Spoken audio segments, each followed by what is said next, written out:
자, 이번 이 연휴 기간 시험도 끝나고 이 수업을 온 사람들도 당연히 아주 가장 큰 고생을 하고 있고요. 대단하고요. 뭐 입틀막을 하시네. 이거를 이제 집에서까지 듣는다. 여행지에서 듣는 사람들이 가끔 있어요.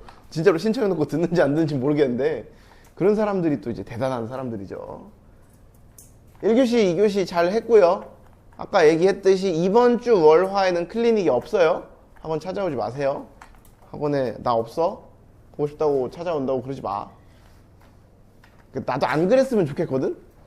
제발 밖에서 만나도 아는 척 하지 말고 밥 사달라고 하지 말고 나 손에 붕어빵 들고 있다고 그거 하나 주세요 하지 말고 같이 밥 먹으러 가자고 하지 말고 옆에 앉아도 되냐고 하지 말고 다 싫어해요. 어제 헬스장 가는데 엘리베이터에서 만나가지고 너 알아? 이 얘기 들은 사람 없어? 엘리베이터 타는데 4명이 5명이서 칼국수 먹으러 가더라고. 근데 그 중에 4명이 한 엘리베이터를 타고 한 명 걔가 못 탔어 그 엘리베이터를. 걔만 내 옆에 앉아. 너 이렇게 쳐다봤지? 걔가 이렇게 흘끔흘끔 보다가 아는 척하지 마세요. 자, 3교시 비문학이고요. 비문학 오늘은 무슨 지문 할 거냐면 넘겨봐. 일단 쌤이 절대 하지 말라는 거 오늘 뭐 배워? 인문, 들레즈의 의미 이론이라고 되어 있죠? 없죠? 늘 하는 얘기지만 우리가 실제 시험지에서 문학은 제목이 써 있어. 그죠? 제목 작가가 써 있고 갈래도 보면 알 수 있어. 하지만 비문학은 이런 거 없죠.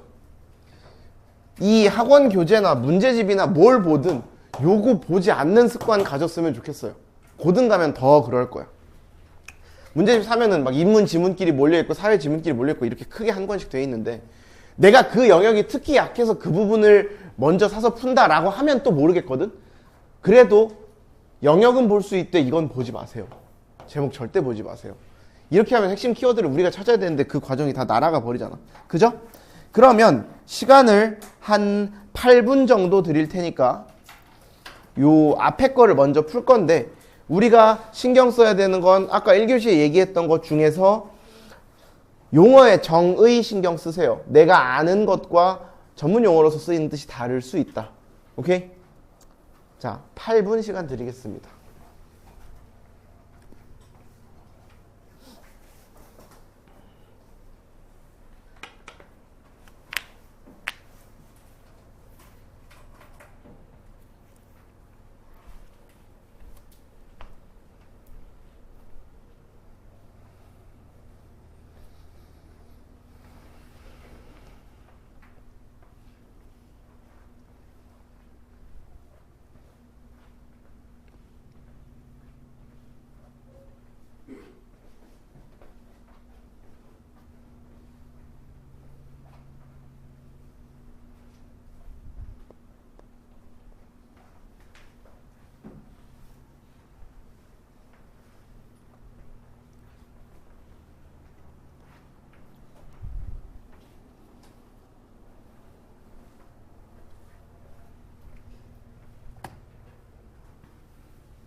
닌 자세가 지금 집 안방이야.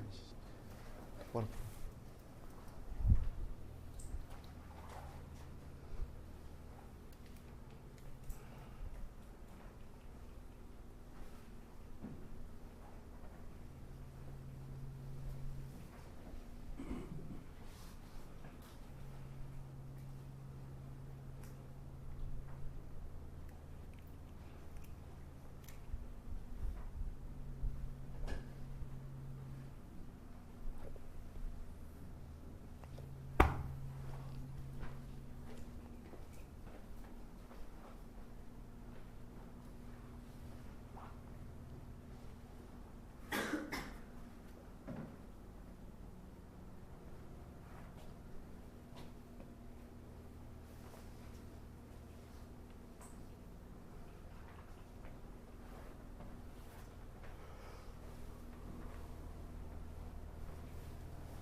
4분 지났고요.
일 분 정도 남았는데 다들 푼 것 같은데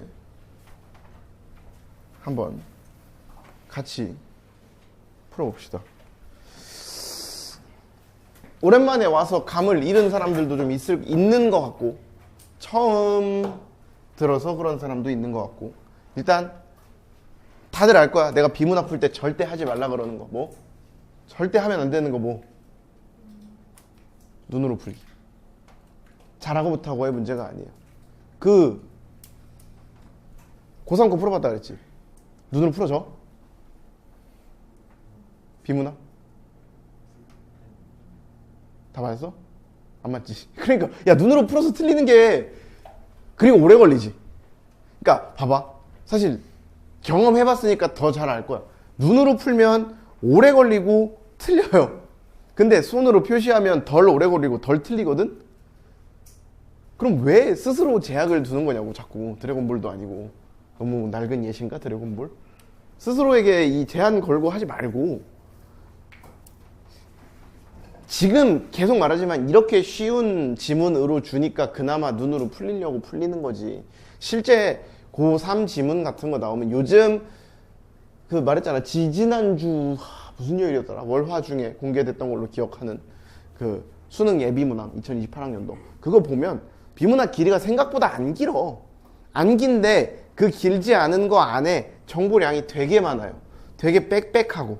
그래서 그것들을 잘 확인해서 문제랑 연결을 지어야 되는데, 그런 방법 중에 가장 좋은 건 체크하기예요.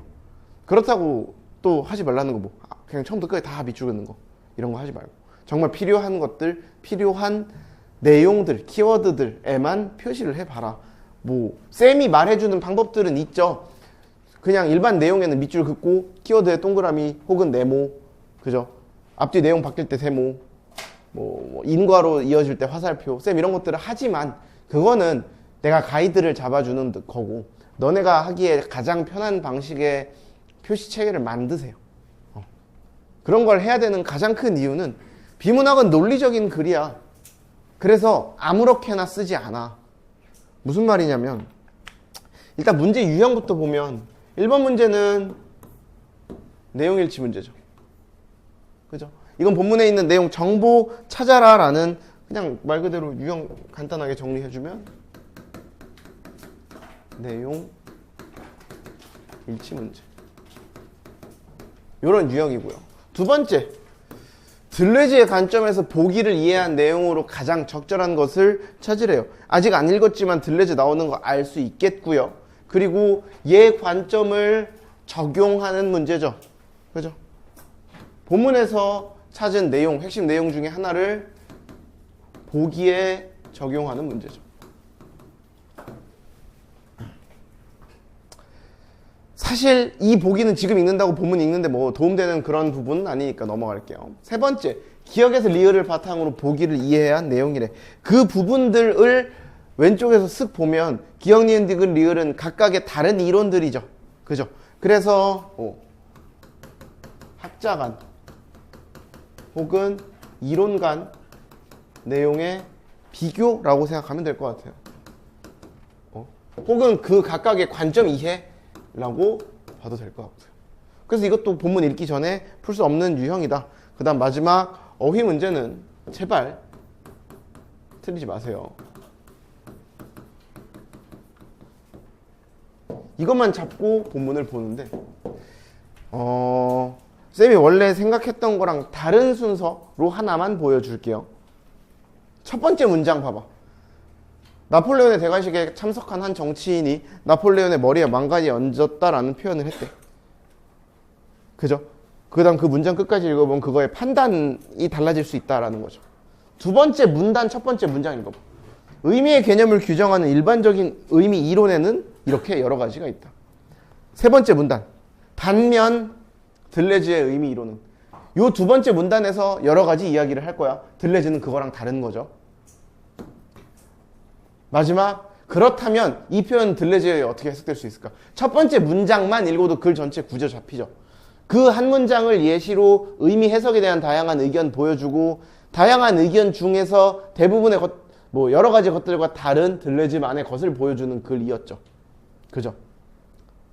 알고 읽어야 된다고, 글을. 생각을 하고 읽어야 된다고. 처음부터 끝까지 쭉 읽고 쭉 풀어도 돼. 말했지. 체급이 엄청 높아지면 국어력이 진짜 오지게 높아지잖아? 그럼 어떻게 된다고? 그냥 주머니에 손 놓고 앞에서부터 쭉 읽고 쭉 풀어.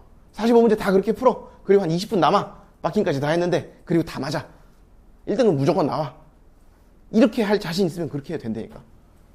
말했지만 쌤 학교 다니던 시절에 우리 학교에서, 명예에서, 전교에서 그렇게 푸는 애 3명 있었다고. 3명, 2명?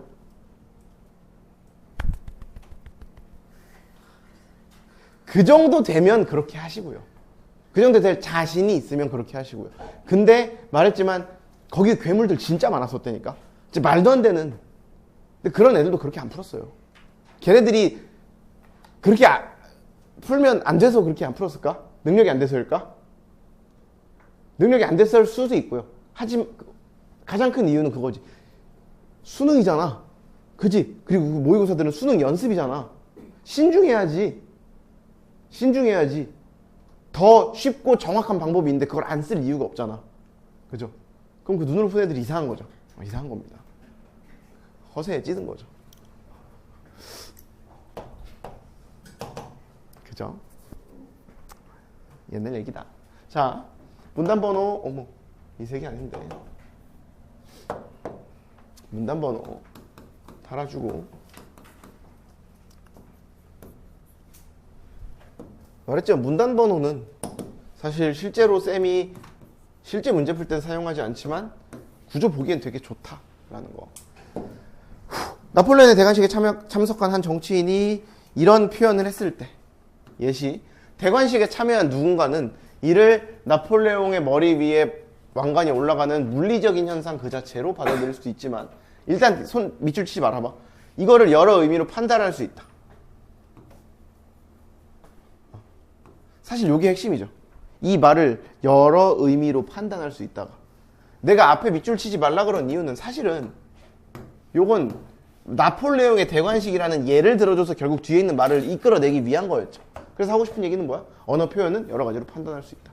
인간은 자연 그대로의 현상이 아니라 언어와 그 의미 등 인위성이 개입된 모든 것들을 포괄하는 문화를 형성한다.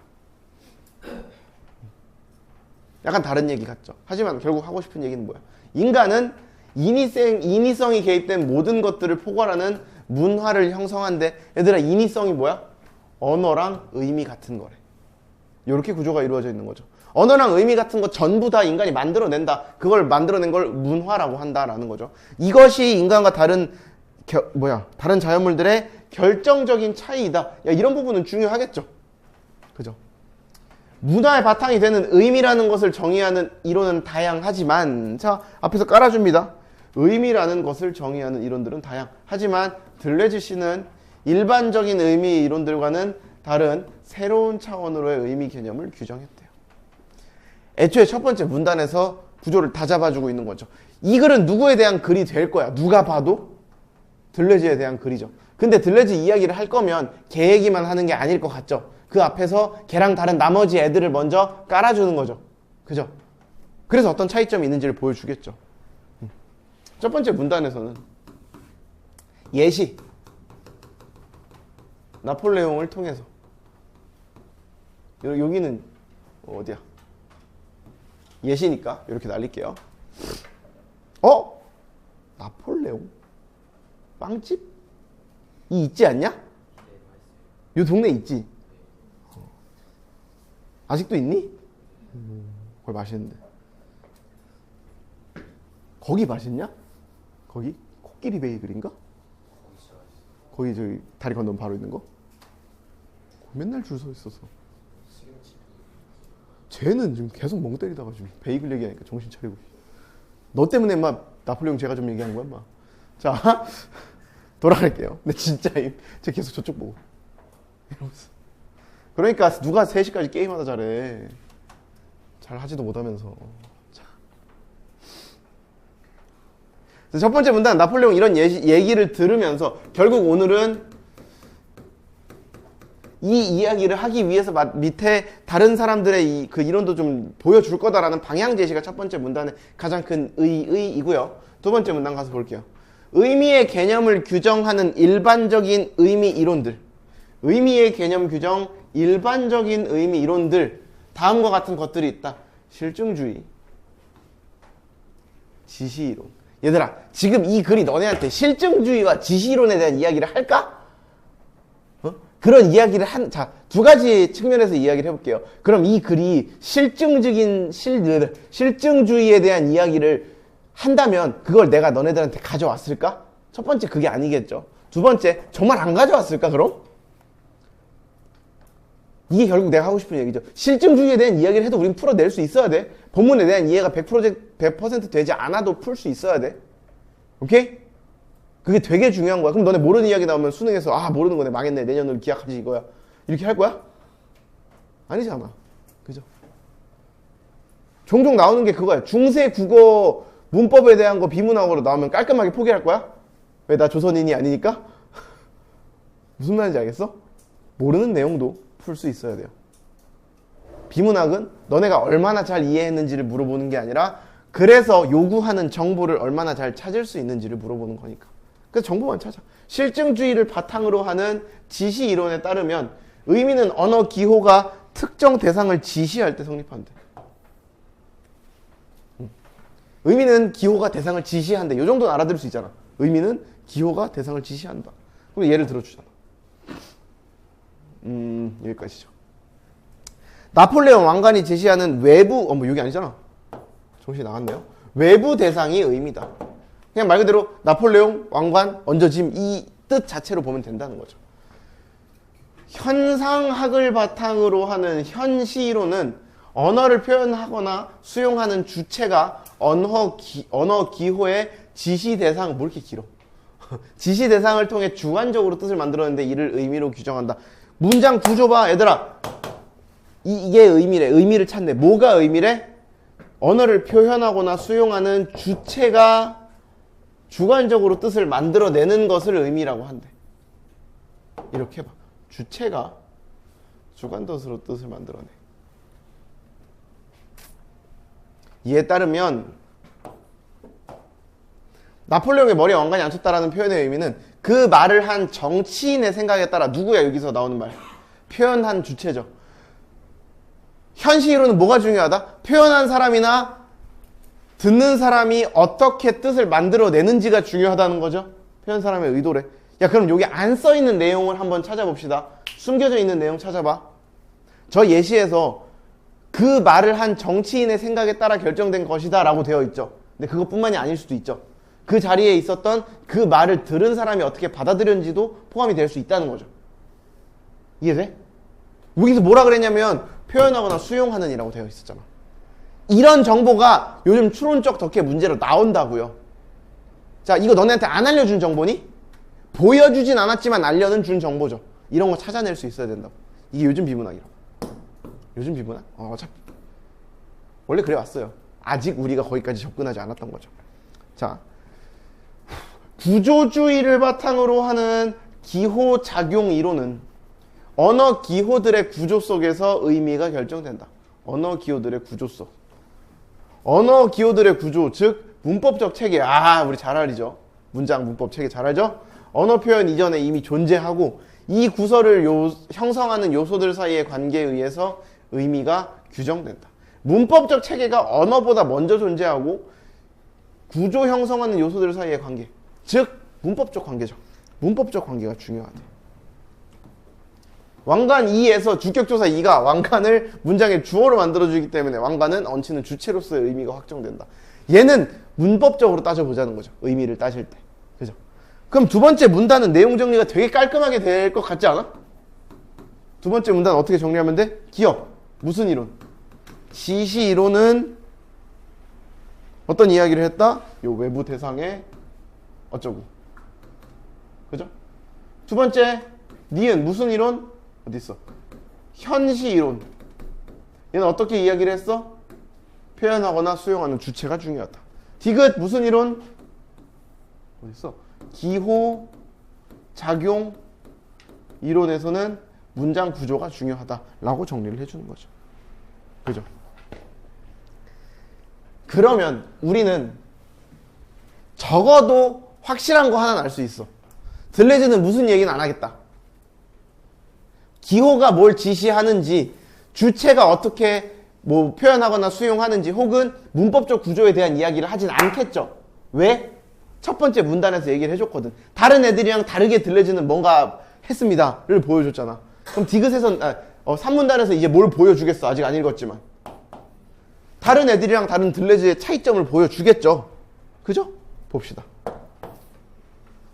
들레즈의 의미 이론은 앞에 세 이론들이 의미를 문화의 차원을 중심으로 설명하는 것과 달리, 자, 끊어가면서 봅시다. 반면 앞이랑 달라지는 내용이고요. 들레즈의 의미 이론. 앞에 세 이론들이 의미를 문화의 차원을 중심으로 설명하는 것과 달리 자연과 문화의 차원을 포괄하는 좀 더 근원적인 차원에서 의미의 개념을 규정한다. 자, 그럼 더 넓게 보자는 거죠. 쉽게 말하면 자원이랑 다 포괄하다며. 들레즈가 말하는 의미를 이해하기 위해서는 그가 규정한 사건의 개념을 먼저 이해해야 한다. 중요한 키워드인가 보네. 사건이란 인간이 세계에 존재한다는 것을 전제로 자연의 변화와 생성이라는 현상 그 자체에서 발생하는 무엇. 얘들아, 여기에선 뭘 보여주고 싶냐면, 이걸 통째로 밑줄 그리면 너무 길죠. 실제로 하는 방식, 내가 실제로 하는 방법이라 그랬죠. 묶어. 그 다음 이 안에서 키워드만 찾으면 뭘 것 같아? 사건이 뭐야? 여기가 제일 메인 아니야? 여기에서 생성되는 그 무엇이라는 거죠. 이게 의미래. 얘들아, 들레즈는 뭐랑 뭐랑 같은 뜻으로 봤다고? 저렇게 보면 보여야지. 뭐랑 뭐랑 같은 단어로 본 거야? 사건이랑 의미잖아. 그쵸? 이게 문제 풀 때 되게 중요한 키워드예요. 사건과 의미를 같은 단어로 보는 거. 그죠? 들레즈는 이 의미 자체는 규정된 것이 아니지만, 그러니까 실제로 벌어진 사건 자체가 의미라는 거. 그거는 그냥 규정된 게 아니야. 근데 문화적 장이 의미 규정의 기준이 된대요. 또 설명해 주죠. 이 문화적 장이란 정치 이런 것들이라는 거. 정치, 역사, 예법 등 인간의 삶에 이미 형성되어 있는 모든 것. 다네요. 사람이랑 관련된 거. 사건으로서의 규정되지 않은 의미는 사건 의미 같은 거죠. 이거는 결국 언제 문화적 장에 편입될 때 규정된 의미가 된대요. 잘 봐봐. 그럼 우리가 지금 다시 봐야 되겠죠. 규정되지 않은 의미가 사건이죠. 규정된 의미가 우리가 생각하는 이제 들레즈의 의미 이론에서 다루는 그 내용인 거죠. 그죠? 이런 식으로 머릿속에서 정리를 좀 해보자는 거죠. 너네는 공간이 있으면 여기 3문단 이쪽에다 쓰는 게 좋을 것 같고요. 쌤은 공간이 없으니까 여기다 쓸게요. 보기 편하게. 자, 3문단 들레즈 이야기죠. 들레즈는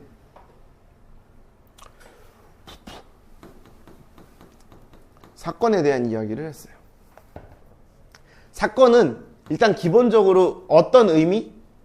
규정되지 안 된 의미라고 했어요. 그죠? 근데 여기에 플러스 뭐가 생기면 문화적 장애 규정의 기준을 잡으면 이때 이 문화적 장애 편입이 될 때 이걸 바탕으로 규정되지 않은 의미를 볼 때 비로소 뭐가 된다? 규정된 의미가 된다는 거죠.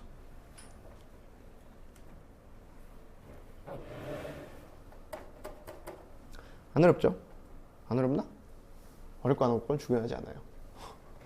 그렇다면 나폴레옹의 머리에 안간이 얹혔다라는 표현은 지금 앞에서는 세 가지 이론으로 다 보여줬죠? 그럼 이 4문단은 그냥 통째로 예시인 거죠.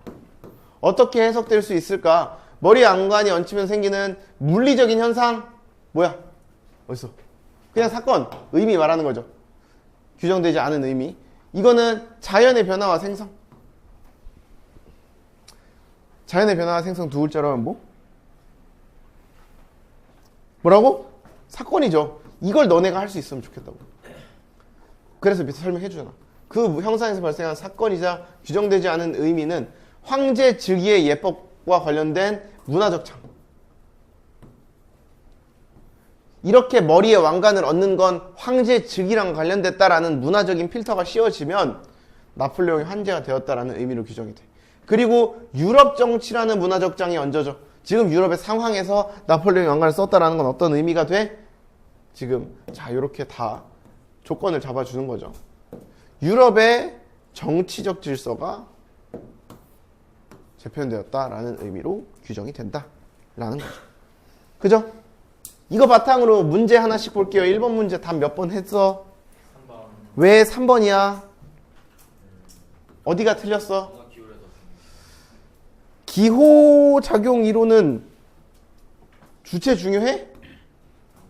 그러면 기호작용 이론이 기억, 니은, 디귿 중에 뭐였어? 디귿이면 어디로 가야 돼? 구조를 중요한 거잖아. 문법을 중요한 거잖아. 애초에 저 말은 디귿에서 나오면 안 되는 거죠.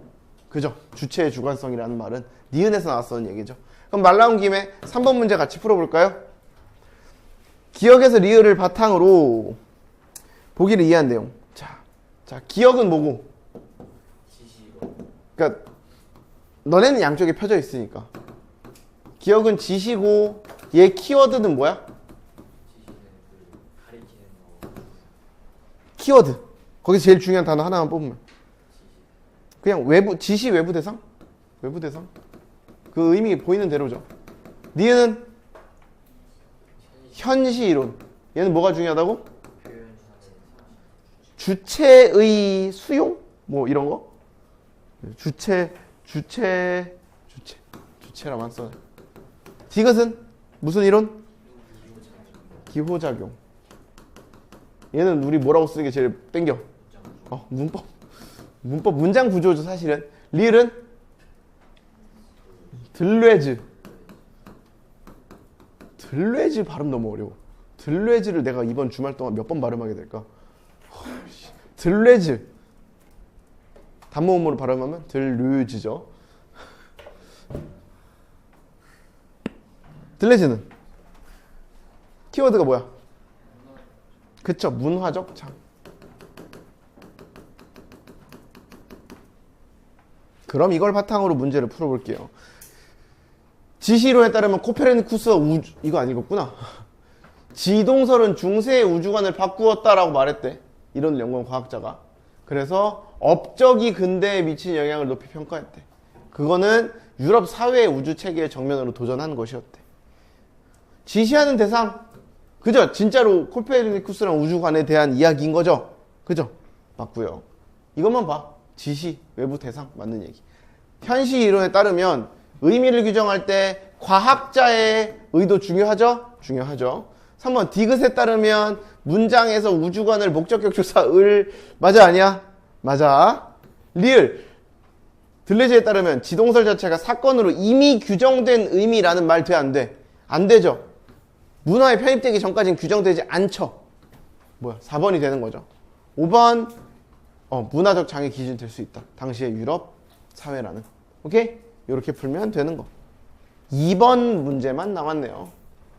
4번 안 풀 거예요. 들레즈의 관점에서 보기를 이해한 내용으로 가장 적절한 것. 콜럼버스. 개척자, 정복자. 바라보는 문화적 장에 따라 해변에 최초로 닿았다는 다양하게 해석될 수 있다. 그죠? 개척자가 왔다가랑 정복자가 왔다랑은 느낌이 다르잖아. 그럼 다 몇 번이야? 그거 찾으면 돼. 5번이죠. 문화를 바라보는 관점에 따라서 된다라는 거잖아. 1번은 누구 이야기고? 기억, 니은, 디귿, 리을 중에서? 기호작용이면 기억, 니은, 디귿 중에 뭐야? 디귿이잖아. 얘는 마찬가지로 기호의 구조니까 디귿. 얘는 해석의 주체. 이거는 니은에 가깝죠? 자연은 갑자기 왜 태어나는지 모르겠고요. 그죠? 자연의 변화적 요소. 4번은 답만 불러봐. 답 몇 번? 2번. 그죠? 그러면 넘어가서 다음 페이지로 보도록 할게요. 얘는 5분만 드릴게요. 충분히 풀 수 있어요. 풀어봅시다. 별로 안 어려워. 문제 답 맞추는 것보다 구조 보세요. 구조가 진짜 깔끔해.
자, 됐죠?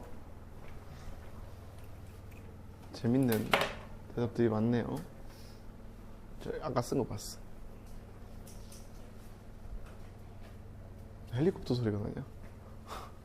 노동에 대한 철학자들의 관점이라는 제목은 없습니다. 다시 한번 말씀드리지만 넘어가서 일단 요걸 봐야죠. 사실 조금 더 기술적으로 접근하는 걸 보여주면 이런 거잖아. 5번 문제는 내용일치 문제죠. 근데 보면 노동 소유권, 노동 환경,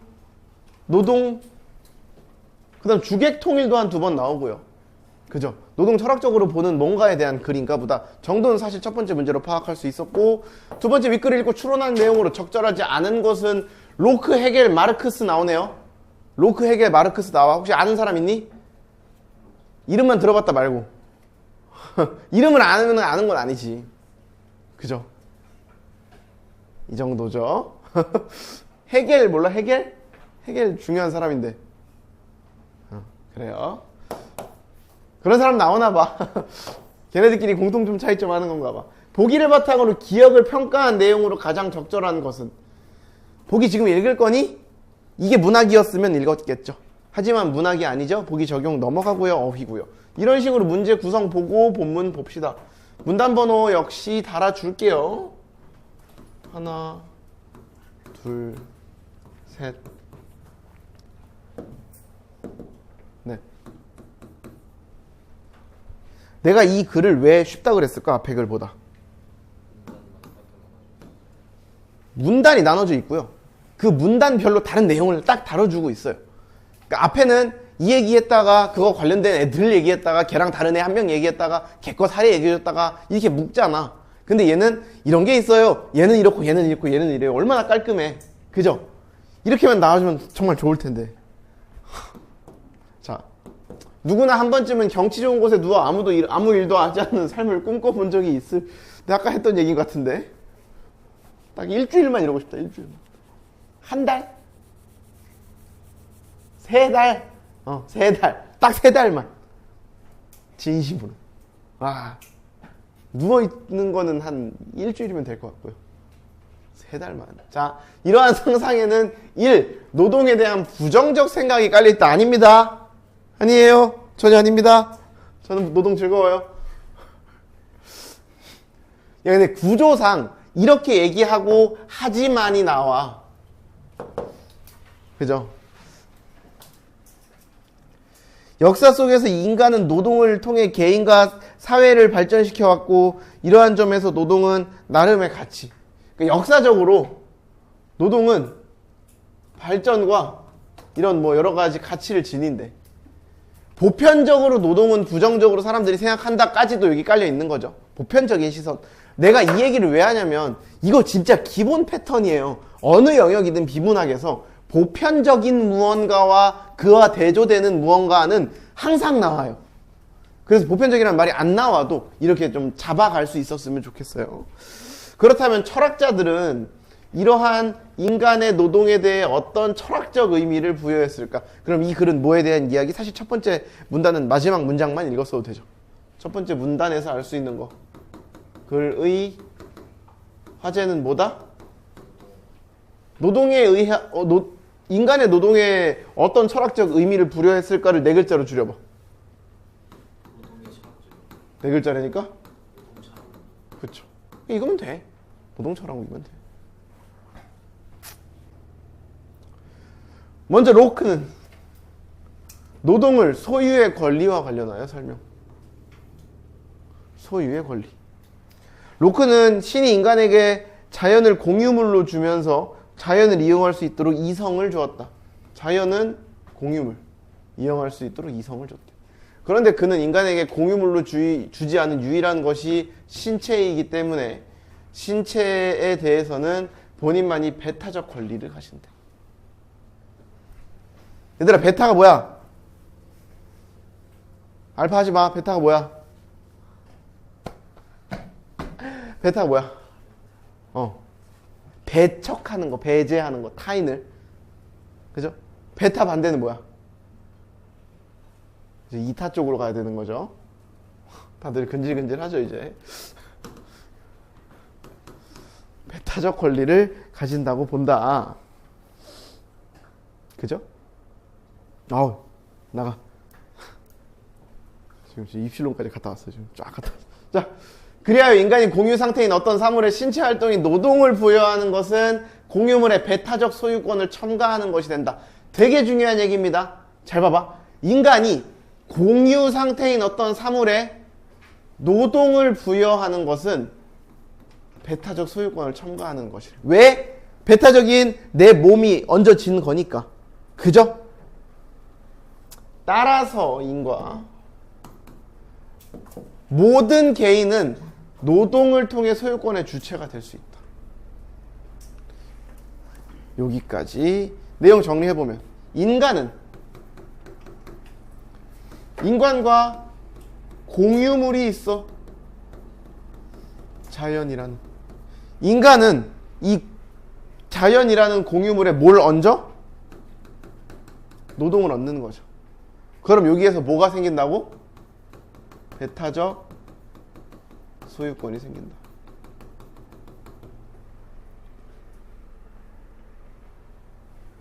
기본이죠. 이게 기본 내용이죠. 다만 중요한 얘기 앞에 거에서 지금 설정하는 거죠. 로크는 노동이란 단순히 신체를 사용하는 것이 아니라 삶과 편의에 최대한 도움이 되도록 자연을 이용하는 것. 공유물을 인류의 삶에 손해가 되도록 만든 경우 소유권을 인정받을 수 없다. 여기 내용이죠. 만약에 손해가 발생하는 노동은 소유권이었어요. 인간의 삶에 손해가 발생하면 안 된다라는 거죠. 자, 두 번째 문단 봅시다. 세 번째 문단. 한편 해겔은 해겔은 이걸 어떻게 해결했는지 봅시다. 노동을 주체와 객체가 통일되는 과정이래요. 주체와 객체가 통일되는 과정. 인간이 자기의식과 자기 정체성을 확보하는 계기 두 가지 얘기하네요. 얘들아, 주체 객체는 뭐야? 이건 정해져 있어. 객체가 뭐야? 자연과 인간이 하나가 되는 과정이면서 자기 정체성을 확보하는 거래. 여기서부터 조금 철학적 얘기거든. 또한 인간은 동물과 달리 노동을 통해 자연을 자신에게 바꾸어 적절한 생활 환경을 마련하며 생명을 보존한다. 갑자기 이때 자립성을 지닌 자연은 주체의 노동에 저항한대요. 객체의 자립성은 인간의 노동에 의해 인간과 무관한 것에서 주체에 알맞게 변화. 이것만 봐. 너무 덮어놨네요. 뭐 이게? 보라 그래 놓고서? 이거죠. 객체는 주체에 알맞게 변화된다는 거죠. 자연은 인간에 맞게 변화된다는 거죠. 우리가 쉬운 말로 바꾸면. 그죠? 그러면 한편 인간은 노동 과정에서 객체에 내재된 질서나 법칙을 어느 정도 받아들이면서 자신의 욕구나 목적을 객체 속에 실현. 인간은 자신의 욕구를 자연에 실현한대요. 해겔은 이처럼 노동을 통해 주체가 자신을 객체 속에 나타내는 것을 자기 대상라고 했대. 결국 주체와 객체는 노동을 통해 서로 통일. 주체와 객체. 주체는 자기 대상화의 정도만큼 자기 의식을 확보한대. 자, 빠르게 써봅시다. 주체는 객체를 노동을 통해서 맞게 변화시키는 거고, 얘는 이걸 통해서 자신의 욕구, 목적을 실현한대요. 이 과정을 뭐라 그랬어? 통일되는 과정이라고 그랬어.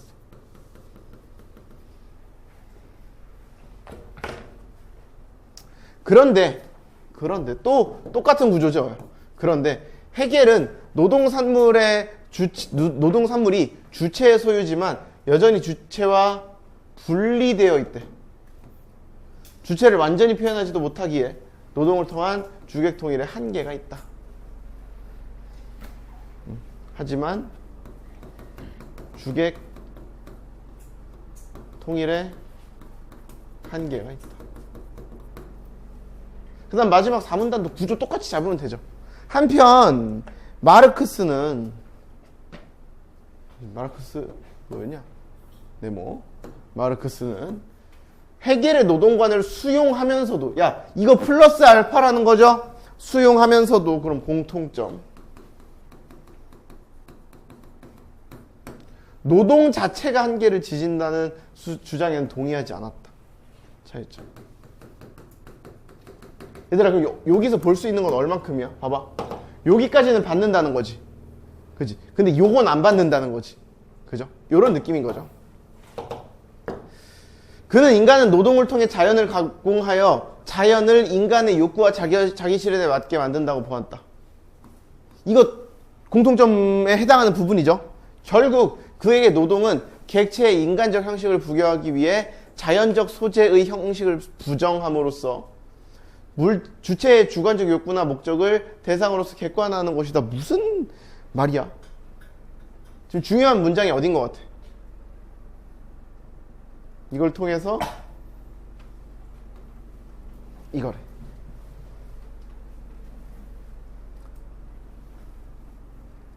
이 말을 이해하는 게 중요할까? 이해시킬 수 있어. 주체가 자신의 의식, 자신의 의도를 객체의 자연물에 투영시켜서 바꾼다라고 설명해도 되는데, 그게 너네가 혼자 떠오르면 다행이지만 그렇게 안 되면 이렇게 봐도 돼. 왜냐면 그 다음에 알려주거든. 이렇게 가공된 대상은 구체적 노동 산물이 되고, 이것을 통해 자신의 능력을 확인, 자기의식과 정체성을 확보. 더 나아가 자신의 능력을 더욱 개발, 자연의 구속으로부터 벗어나. 자유획득, 자아실현까지 간다는 거죠. 그죠? 그래서 위의 내용을 보면 이러한 관점에서 그는 노동이 가장 현실적인 주객통일의 방법, 인간의 자아실현 과정. 지금 완전 반대로 말했죠. 앞에 애랑. 앞에 애는 한계가 있다라고 했는데 얘는 주객통일의 가장 좋은 방법이라고 얘기를 해버리는 거잖아. 그죠? 여기까지만 일단 정리해 볼게요. 마르크스.